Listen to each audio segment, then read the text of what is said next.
Hey guys, what's up? Paul and Nick here from Wrap It Up Freely, and today we're going to talk about similes and metaphors. And both of these are literary devices that you can use to like spice up a rap, right? And make it sound cool.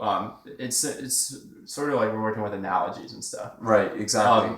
So like a metaphor. Oh, let's start with a simile. A simile is like when we say that something is like. Yeah, the key word is it has like in it. That's what distinguishes a simile from a metaphor. So I could say like, my desire for her is like hell's love for fire or something.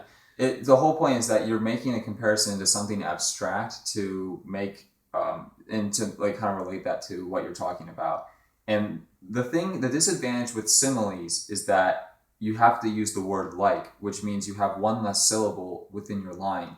But they can be useful if you need that one more syllable. Mm-hmm. You can also cut it out and you can just say, you are hell with fire. You can just say you are or he is, and that eliminates the like. And that becomes a metaphor then. And that becomes a metaphor, yeah. And you see this stuff in rap music all the time, is people saying like, this relationship was like this girl is like this, or this girl is this is this. And they like artists use metaphors and similes because it kind of projects like creative ideas onto things. Like when you can come up with like something that's similar to, analogous to, it like better links the idea and it sounds more creative to a listener. Right. So like another example is, if I was in a play, I wouldn't want you to be the lead. All I see is, in fact, you are the weeds. And the thing is, in that, I used a metaphor, but I also used an element called personification.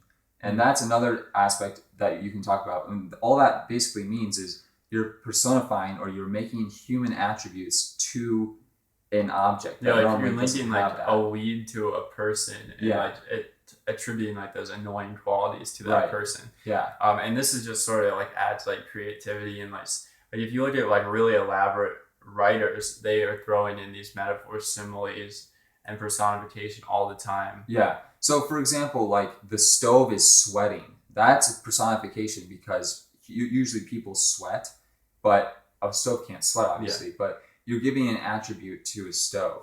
Yeah, like so, like take like Eminem's verse in "Love the Way You Lie." Like, it feels like a steel knife is in my windpipe. Yeah. He's like illustrating this idea of like how he feels like choked up. Yeah, and stuff. That's not personification in that case. Well, no, but that's a metaphor. Oh, I think you said like, so it'd be simile in that case. Yeah, steel knife in my windpipe. Yeah. He actually doesn't say like, but okay. So it's a metaphor. Yeah. Gotcha. So yeah, the whole point is that you can use personification, you can use similes and metaphors to add actual content to your material. You're not just rhyming words endlessly. You actually have some content, and that's why they're very useful. So, all right, thanks guys. Stay tuned for other videos.